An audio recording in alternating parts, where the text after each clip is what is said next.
were stealing the land is the real secret. You thought they were stealing the land to develop subdivisions. The real reason behind the land theft will blow your mind. So our investigative team flew all the way to the United Kingdom to get the files to show you exactly how it's done. So this is what they do. So for example here, this is a company, it's called BHM International Group UK Limited. And this is a company that's registered in the United Kingdom. And as we scroll, we're going to find some interesting stuff about this company. We're going to see who the persons are behind this company. And you're going to see that these persons are connected. And here is the connection that you can't see in the Bahamas. Now you're going to see it. So company director number 1, Mr. Anthony David Myers. That's a name that we all know that we've been hearing. He's a British resident and he is the president of this company. But look at company director 2. There you connect the dots. Mr. Andrew Brent Simonet. Yep, Mr. Andrew Brent Simonet. But of course, this is a different Brent Simonet than the one you know as the former Deputy Prime Minister of the Bahamas. This is his son. And so this is the younger Brent Simonet. But of course, this is what politicians do. They put things in their children's name, in family members' name. This is how they operate so that they can stay under covers. Of course, this is like a man who is about to get divorced and he doesn't want his wife to get the house, so he puts his house in his mama name. And so this is what politicians do. All right, and you can see other persons that are involved. You can see Mr. John Frederick Bethel, and that's the Bethel with 2 L's. So you know that's the money Bethel. And of course, Mr. Peter Newton, and this name, Mr. Craig Roland Simonet. This is the brother of Brent Simonet, of course. And of course, Mr. Ibrahim Saidi.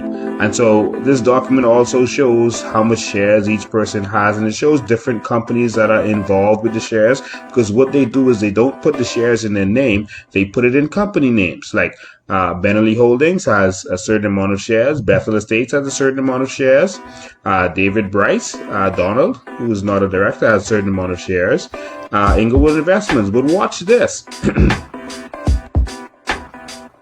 Andrew Brent Simonet has shares, and look, the Simonet Group Limited has shares in this company. All right, and so this is how they operate. This is how they're able to get advantage. Of course, we haven't found any exact corruption that these persons have done, but we're just saying that politicians are connected to big business people, and big business people are connected to politicians, and in a lot of cases, that's how they get what they want. That's how they sometimes get these sweetheart deals that no one else can get. Now, on to greater things.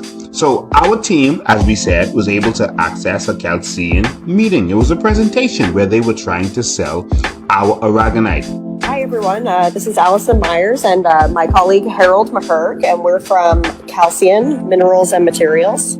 We're located in Gadsden, Alabama, and we harvest oolitic aragonite from the Bahamas. It's a renewable and sustainable resource that we use in agriculture as a liming agent, but it's much more than that. So we own the leasing rights for the oolitic aragonite for harvesting it in the Bahamas. We have a 500 square mile lease.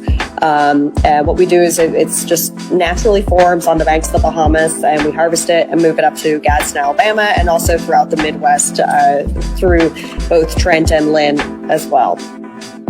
Now, what she said is very interesting because this meeting took place in April 2020. Why is that interesting? Because the media reported that their family no longer has the lease to Ocean Key, but she is claiming that they still have this lease. And so this is very interesting. Maybe Ocean Key, the island itself, is gone, but maybe they still have the rights to mine in the ocean. And maybe they are mining somewhere in the ocean not far from there. That Ocean Key is our lease area, that 500 square mile lease area. The current reserves are about 1 to 2 billion metric tons, and we've calculated the renewal rate to be about 266,000 to 2.3 million metric tons a year. And over the entire Bahamas banks, that's even larger. You know, we have reserves of 50 to 100 billion metric tons, and renewing at 14 to 120 million metric tons a year. So I don't know if you know what you just heard, but she just admitted that they have a reserve of up to 2 billion tons of aragonite. Up to 2 billion tons of aragonite. Do you know what that means? Let's do some calculations. 2 billion tons of aragonite times 7,000 is $14 trillion.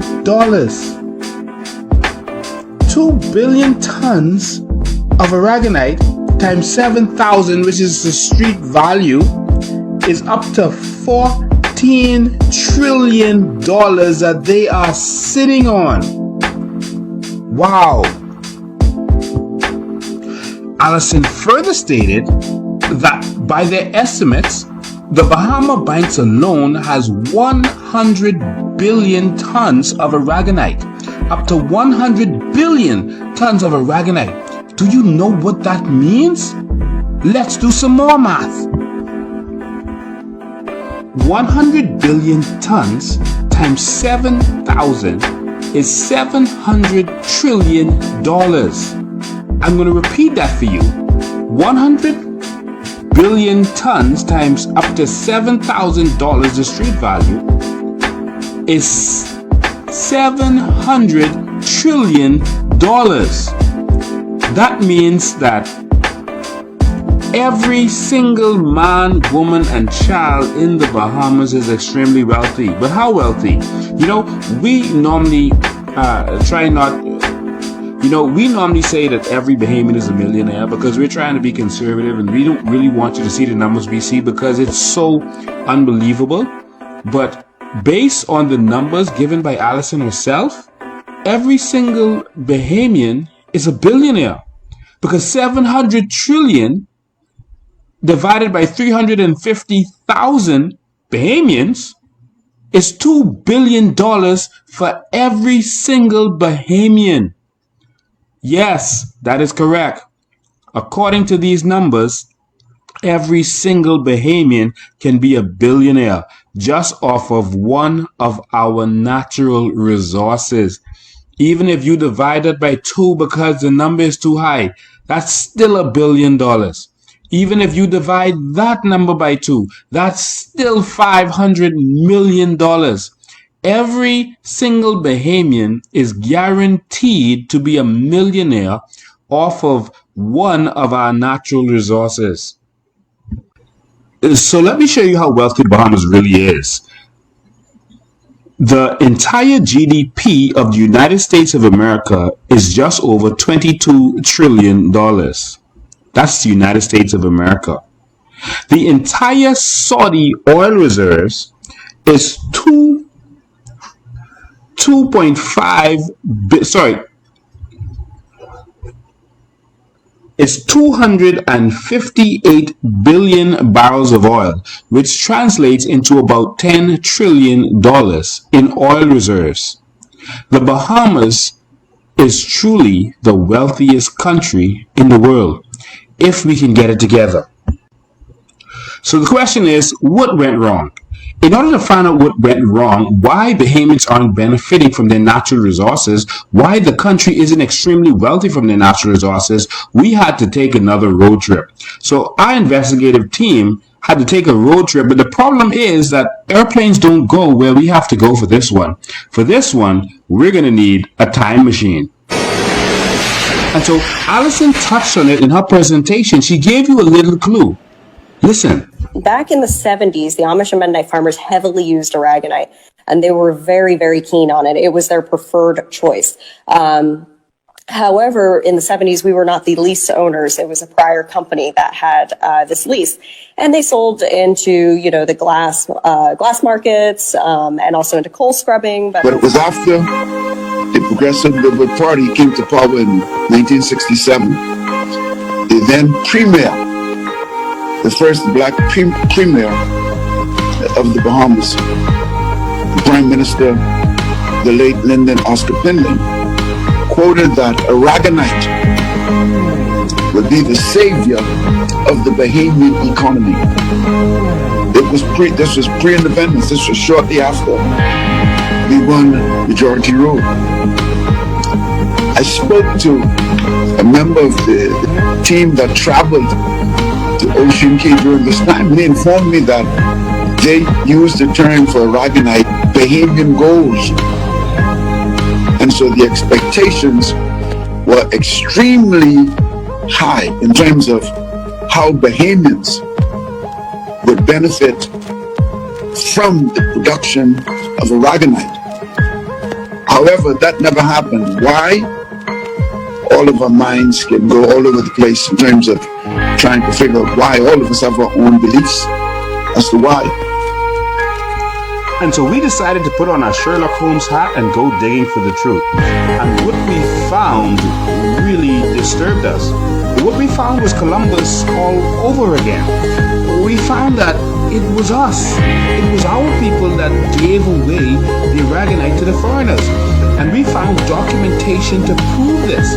We found that, yes, we touted that Aragonite would be the savior of the Bahamas, and then it disappeared.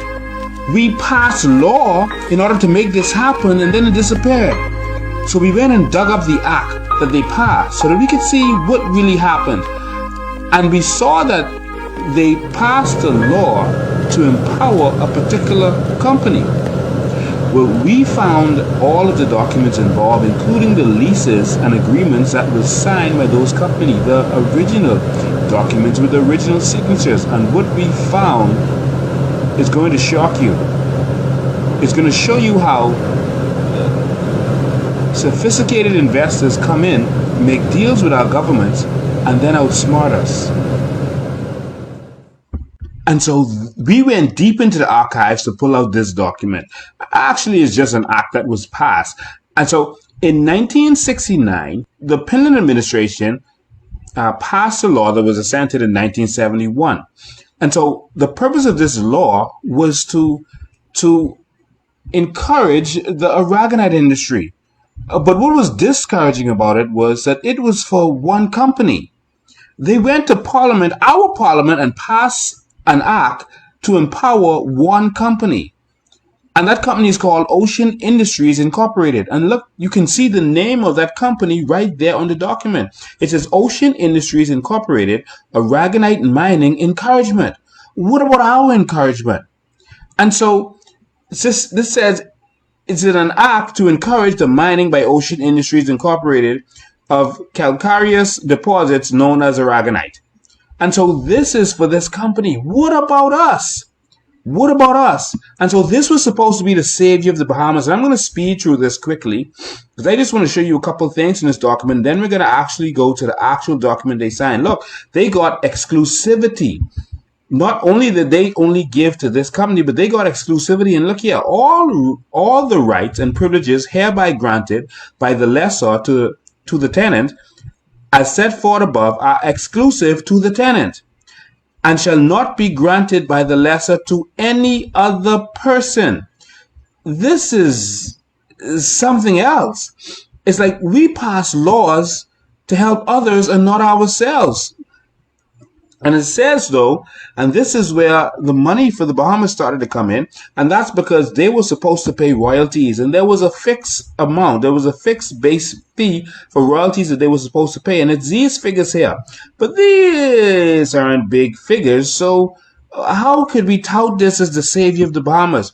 It was because there was supposed to be other royalties paid, which was a percentage of what was made. It was supposed to be a percentage of the profits that were made. So there was supposed to be royalties that were payable, and they were supposed to give an account of all the profits made, and they were supposed to keep accurate records of all the profit made and of their mining, and this was supposed to be the savior of the Bahamas, y'all. But something happened. It didn't really work. And so we needed to dig deeper to see what went wrong. And so that's when we had to go to a secret lost document that no one has ever seen on TV before. And you're going to be seeing it here for the first time. This is a secret lost document, the actual document that they signed. Our investigative team is amazing. This is a document that you can't even go to the registry and find. This is an amazing document that shows what happened. Okay. And so basically, this is the agreement between our government and Ocean Industries Inc. And so our government gave them an indenture of lease. And so this is the actual original document. This is a powerful document. And basically it outlines some of the same things that was in the act, with the exclusivity and everything else. And there you can see it has the fee payment and the schedule, etc., etc. But what's interesting about this is the signature page. I want you to pay close attention to who signed this document. It's really important. And this is what's going to help you to understand what really happened and what really has been going on. This is the signature page. And so you can see who signed it. So this is the government officials that signed. And so Francis Cummings, of course, that was the Governor General at the time. And of course, Jeffrey M. Thompson. He was the Minister of Development at the time in the Progressive Liberal Party. I think he passed away in 2008. But look who signed for this other company. Now pay close attention, because this document with these signatures have not been found for years and years and years. It's almost like they were trying to hide this. They didn't want you to see this. So people have seen the regular document, but not the one with signatures. And we're showing it to you for the first time. And so it was signed by Hans Vidar. And that's how you pronounce it. It's spelled V-I-D-E, but it's Hans Vidar. It's how you pronounce it. And so he is the president of this company. Look at his signature, Hans Vidar. All right. And the secretary also signed it, and that's Richard L. Knight. And so they're the ones who signed this document. And so very interestingly, now, in order to understand what really happened, I have to take you to another document that we have not seen for a very long time, and that persons didn't want you to see, because what these guys did was something very peculiar, and it is how they were able to not even have to necessarily pay royalties. Watch this.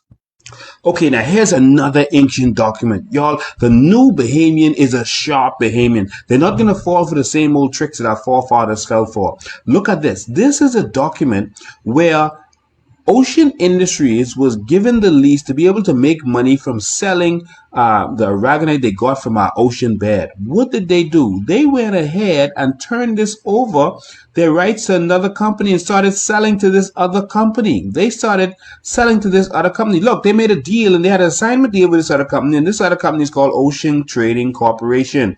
So pay close attention. Ocean Trading Corporation. This is the original document here. But when I say original, I mean a copy of the original, but this is it. This is not the ones with no signature that you may have seen. This is the document. And so here's the notary, etc., etc. But I'm going to go straight down. To the signature page on this one. All right. And so here's the signature page. And of course, this is the deal that's happening. And look at the deal. So it's Ocean Industries Inc. And you remember this signature from Hans Vidar. Hans Vidar. So here's the signature again. You remember it. And here is the secretary of Ocean Industries Inc. that got the deal with the Bahamas government, Richard L. Knight. So that's pretty straightforward. But look who signed for the other company. Wow, that's Hans J. Vidar again. And that's Richard Knight as the secretary of the other company. They are from both companies. They own both companies. So he is the president of this company and he's the secretary of that company. And so they are from both companies and they were selling to themselves. What were they really doing? So I'll explain to you what really happened here. What really happened is very easy to understand. Why would they do this? Why would they sell to themselves? Well, it's pretty simple. It's because they had a deal where they were supposed to pay a percentage of their profits. And so they were being charged 6 cents per metric ton at the time. And so they would have to pay a percentage of all of their profits. So what did they do? They have a company in Florida. Their other company is in Florida. So instead of selling to the public and selling to everyone else, They just sell to themselves. So if they have to pay the government 6 cents, if that's their cost, 6 cents per metric ton, then they sell to the other company for 6 cents a metric ton. And guess what? They made no profit. But then they're able through that other company to sell to as many companies as they want. And they can make all the profit they want and not have to actually pay to the Bahamian government. Oh my God. This is this is amazing. And this was supposed to be the savior of the Bahamas, and this is the first thing that happened. You see, we're giving you real investigative journalism here and investigative reporting. We're giving you a real documentary here because we have to be, as a Bahamian people, we have to be aware of what's been going on. Something has happened why we can't benefit from our natural resources. And the worst part of this deal is this, that they were assigned certain rights and they were allowed to sublease their rights to allow other people to even come in here and mine in our country. And it even started to list. See, they were able to, without the permission of the Bahamian government, the lessor, or the assigner, which is the other company, they were able to lease to any corporation organized or to be organized under the laws of any state of the United States of America. Oh my God. So our right to mine our aragonite at the time was given away to a foreign company. And that foreign company was able to sign an agreement in order to give it away to any company that was a U.S. company. Not Bahamians. We were out. We're not allowed to benefit from our own natural resources, but any company that's a U.S. company. And even listed some companies that it was going to allow to do it. Alpha Portland Cement Company, Dow Chemical Company, and all of these big companies. This is what has been happening in our country, and we've not been allowed to benefit. And it's time for this to stop. As Bahamians, we've been blocked out, and it's time for change.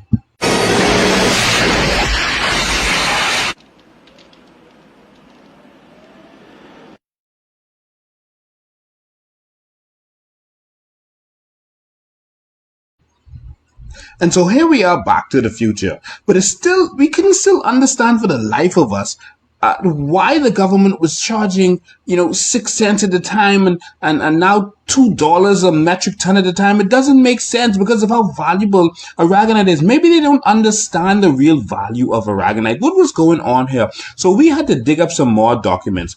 And these documents are the actual documents these are the actual documents that actually permitted Ocean Key to be mined recently in 2010, and it allowed them to be mined for $2 a ton. And so for people who don't understand and didn't believe it or didn't believe that the government would do something like this is the actual documentation. You can see it there for yourself. Now, what's interesting is another page and document in all of this. This is very interesting, and this is going to change the way you see in this whole thing. And so this document made it all make sense. This document is clear as day. It instructed them that the export of aragonite was only for the purpose of restoring beaches. That's it. They were to take the aragonite from the bottom of our oceans, and the purpose of it was to take it to another place and restore beaches with it. But you see, all of these companies way back then, you heard Allison say in the 70s, they were selling to this industry and that industry, and then that's before they were in there. Now they're doing it and they're selling all these products, and everyone in between was selling all these different products. So maybe the government thought that this whole thing was just to get sand from the bottom of the ocean that we know as aragonite and restore other beaches. But the companies were taking them and doing other things with them. Maybe that is the case. And if that is the case, then maybe these companies are liable. This deserves a commission of inquiry, because this was supposed to be the savior of the Bahamas. This was supposed to be a really big deal. And it fell flat. And so what the first company did was they got us into the aragonite industry, and then they got us out of the ragonite industry right away. And now it seems like the government doesn't really know what's going on, because they're coming out and saying that there's no money in this industry. And maybe that's because they think there's no money in this industry. So maybe poor little Romy may feel that we can't be billionaires from this because they don't know the value of it. Or maybe they know the value and they're pretending not to know. Who knows? What I know we need is our Freedom of Information Act, because with all of this going on, I'm sure that someone in government, some smart person should have been able to see all this, and they should have been able to stop whatever is going on. If that's what's going on, we need a serious change in this country right away. And so now that you get a better understanding of how these pirates work, from political associations, from political friendships and cronyism, to finding ways to not have to pay royalties, to finding ways to just pure abuse our natural resources, now it's time to talk about what we're here for. And that is our major natural resource, and that is land. Why is our land so important? It's not because of what's in the land, but the land itself. Our Bahama land is limestone, and limestone is one of the most important resources around the world. They use it to make so many things that this documentary would be too long to really cover all of them. But everything you can think about, from everything in construction to paint and toothpaste, they use for limestone for. And so you're going to see that there have been land grabs all over this country while you were sleeping, and you're going to now find out why.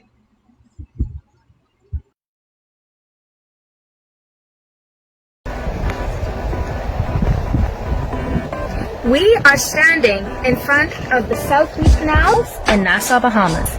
These canals are connected to the Pinewood Canals and the Seabreeze Canals. This area expands from East Street straight to Beaches Avenue in Seabreeze, and it was owned and developed by Mr. Baker from the 1970s to the 1980s. During the last Ingram administration, the government secretly purchased the canals from Mr. Baker. These canals that you see today were once land that was dug for this precious Bahamian resource, limestone. Where we are standing right now serves as the connector between three canals. We have the Pinewood Canals, which would be those two openings right there. That would be the South Beach Canal.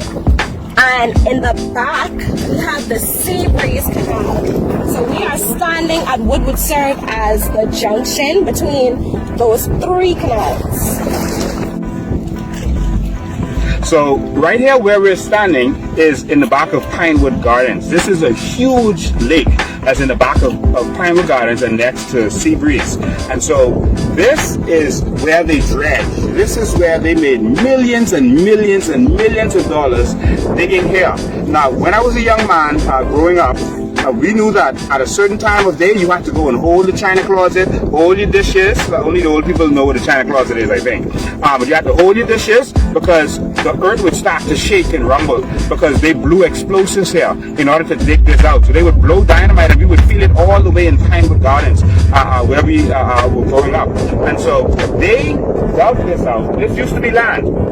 They exploded this and dug it out and did that to reap the limestone and the quarry and everything else that's in there. And they made millions. They made a lot of money while we didn't even know about it. This doesn't even show up on the Google map drawing. This doesn't show up. Why is everything so secretive in the Bahamas? These millions were being made while you slept. While you were trying to get a bank loan to build a Pinewood home, this was being done in secret. While you were just trying to get out of your apartment in Camp Road and own your own home, this is where the real money was. You were just trying to get something of your own, while they were making billions in secret.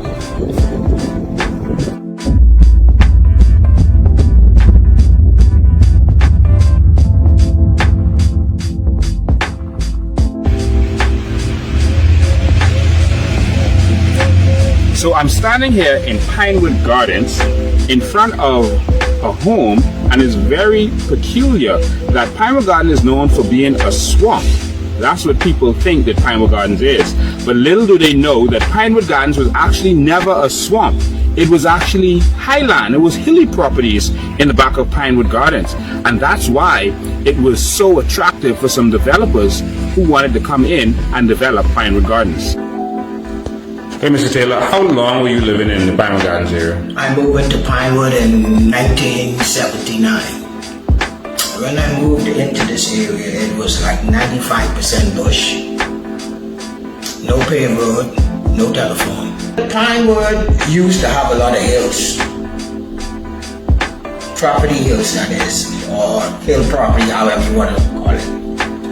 And the developers, they came in and they just cut down all the hills. All. That's something I to this day I still don't understand. So Pinewood Gardens was not a swamp when you moved here? No.